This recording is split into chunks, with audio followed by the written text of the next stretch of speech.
Quero chamar a sua atenção para o livro de Atos, o livro histórico sobre a primeira geração da igreja. Vimos que o título, Atos dos Apóstolos, não foi dado por seu autor. Mencionamos inclusive outros títulos que talvez fossem mais apropriados do que este, criado por um grupo de tradutores. O título Atos do Espírito Santo talvez fosse uma escolha melhor, você não acha? Ou então, Atos do Cristo Ressurreto, já que os atos do povo e dos apóstolos foram todos feitos pelo Espírito Santo e pelo poder do Cristo ressuscitado agindo através deles. Há ainda outro título possível para o livro de Atos, Padrões do Pentecostes.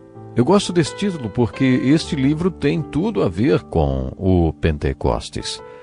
No último programa vimos a relação do Pentecostes com o propósito da igreja. Esse propósito era a grande comissão, tema que encerrou os 4 evangelhos e que iniciou o livro de Atos. Esse assunto começou a ser tratado no 2º capítulo com o Pentecostes e continuou por todo o livro de Atos. Guarde bem isso. Este Pentecostes foi irradiando de um ponto para outros maiores, como uma pedrinha que, quando jogada na água, inicia a formação de outros círculos.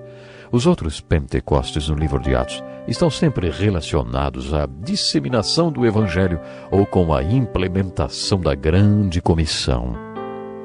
Qual é a grande comissão? Vão e façam discípulos. Comecem por Jerusalém e depois vão para a Judéia e Samaria e para todas as nações até que vocês tenham feito discípulos em todo o mundo. O dia do Pentecostes ficou marcado como o dia em que eles começaram a fazer discípulos em Jerusalém. Depois eles foram para Samaria e houve outro Pentecostes. Quando eles penetraram no mundo gentil, no capítulo 10 de Atos, houve outro. Quando Pedro foi para a casa de Cornélio, o oficial romano, houve outro Pentecostes. No capítulo 19, quando eles foram para Éfeso, na Ásia, e começaram a alcançar partes mais distantes do mundo, houve mais um Pentecostes. Sempre que o Evangelho é pregado, é necessária uma intervenção divina. Quando o Evangelho chegou na Europa, capítulo 16 de Atos, observamos que houve uma intervenção divina. Paulo também foi marcado pelo chamado para a Macedônia, ou visão macedônica.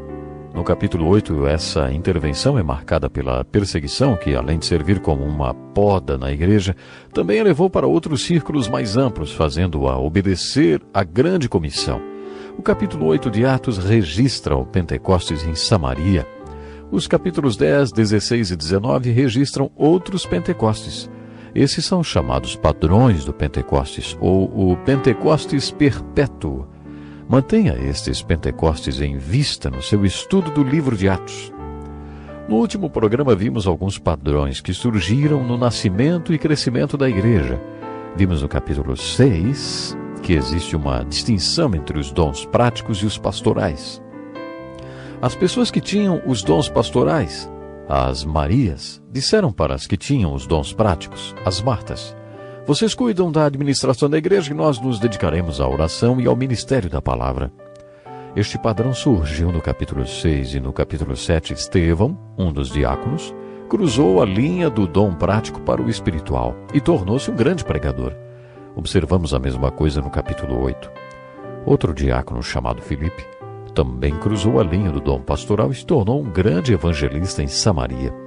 Sempre que estivermos estudando um texto histórico da Bíblia, quer no Novo ou no Velho Testamento, devemos nos lembrar do que o apóstolo Paulo nos disse. Essas coisas aconteceram a eles como exemplos e foram escritas como advertências para nós, sobre quem tem chegado o fim dos tempos. Encontramos vários exemplos muito bonitos no livro de Atos. Também encontramos advertências e avisos, mas principalmente exemplos. Estevão e a pregação que lhe custou a vida, certamente é um desses grandes exemplos. Aparentemente, ele era um homem de negócios e por isso se adequou muito bem ao serviço de administração da igreja. Também observamos que ele passou da área prática e administrativa para a pastoral, o que sugere que ele foi aprovado na área prática e que depois prosseguiu para o ministério e para os dons pastorais. As Escrituras nos ensinam um princípio muito importante referente à liderança. Vamos esperar que eles sejam provados. Mas como é que se prova um líder, hein? Ele foi provado na área prática, em atividades como recepção de visitantes, coordenação do sistema de som estacionamento da igreja, esse tipo de coisa. E se a pessoa se mostra fiel e responsável nessas questões tão corriqueiras, pode ser então que outros dons sejam reconhecidos e que essa pessoa passe para a área dos dons pastorais. Por isso, pode ser que Estevão tenha primeiro se mostrado fiel como diácono e depois tenha passado para a área pastoral. O padrão de dom de Estevão é, sem dúvida alguma, pentecostal. Gosto de usar esta palavra. Acho que a palavra pentecostal é uma palavra bonita. Ela traz implícito que a pessoa é espiritual, com os poderes do Espírito sobre o seu ministério. O Espírito Santo, como já vimos, trabalha em nós. E a prova disso é o chamado fruto do Espírito. Mas também existe o trabalho do Espírito sobre nós, sua unção capacitadora, que está associada com o ministério dos dons espirituais. É claro que Estevão foi um homem pentecostal. A prova disso está no sermão que ele pregou com o poder e a unção do Espírito Santo. No capítulo 7, vemos que Estevão se tornou um grande pregador. Seu sermão foi longo, de quase 60 versículos. É fascinante ser pregador da palavra de Deus. Faz 40 anos que estou tentando aprender mais sobre o fenômeno da pregação. Às vezes pode ser assustador. Pregar não é simplesmente uma questão de conhecimento de hermenêutica, da ciência de extrair sermões da Bíblia. Nem é uma questão de saber se expressar.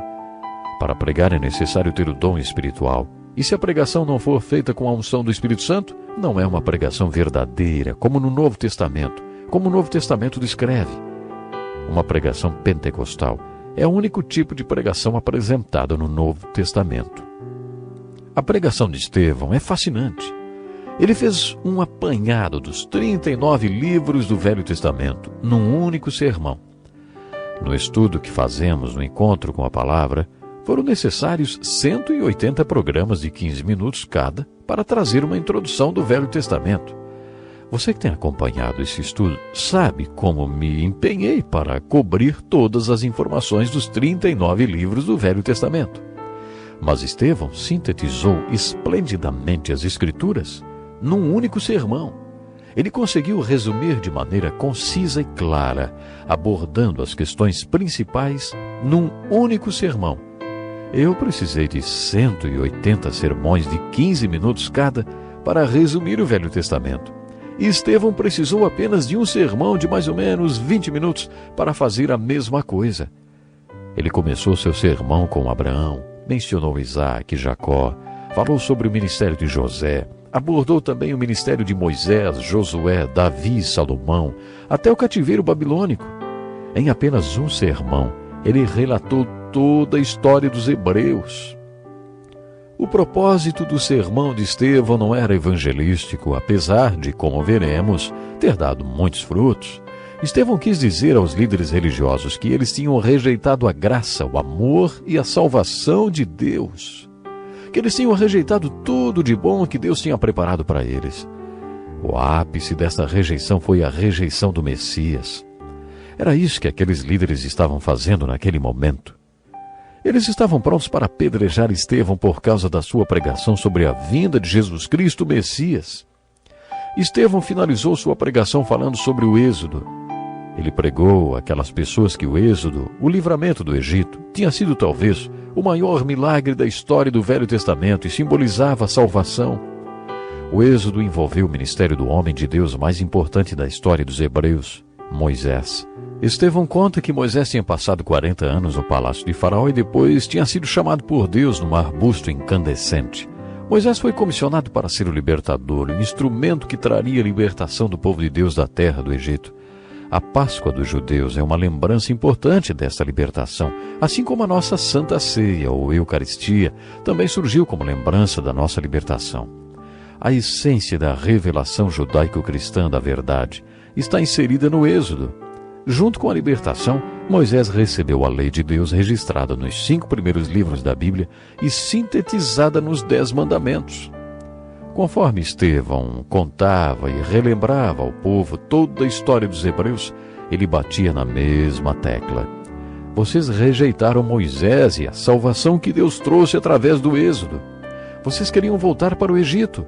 Construíram um bezerro de ouro e queriam que ele fosse à frente de vocês de volta para o Egito, como se estivesse dizendo para os pagãos que adoravam o bezerro: esse é o Deus que nos libertou. Vocês rejeitaram a salvação de Deus, rejeitaram a lei de Deus e a de Moisés, que veio na forma das tábuas da lei enviadas do monte, mas vocês disseram que não eram dignos da lei de Deus.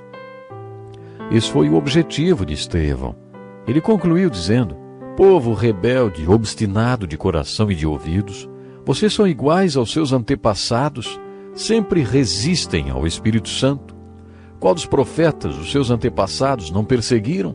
Eles mataram aqueles que prediziam a vinda do justo, de quem agora vocês se tornaram traidores e assassinos. Vocês que receberam a lei por intermédio de anjos, mas não a obedeceram. É fácil imaginar qual foi a reação ao sermão de Estevão. A Bíblia relata que foi assim.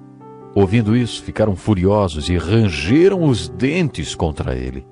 Mas Estevão, cheio do Espírito Santo, levantou os olhos para o céu e viu a glória de Deus e disse: vejo os céus abertos e o Filho do Homem em pé à direita de Deus. Mas eles taparam os ouvidos e, dando fortes gritos, lançaram-se todos juntos contra ele, arrastaram-no para fora da cidade e começaram a apedrejá-lo.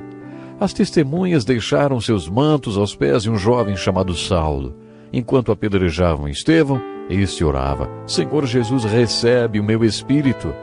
Então caiu de joelhos e bradou: Senhor, não os consideres culpados deste pecado. E tendo dito isso, adormeceu. Vou finalizar o encontro com a palavra de hoje com essas palavras de Estevão e fazendo uma pergunta. Você tem fé como a de Estevão? Você estaria disposto a morrer por Jesus Cristo? Você estaria disposto e clamaria pela graça de Deus para morrer como Estevão morreu? Como o Senhor o dirigiu a morrer, perdoando seus inimigos? Pense nisso.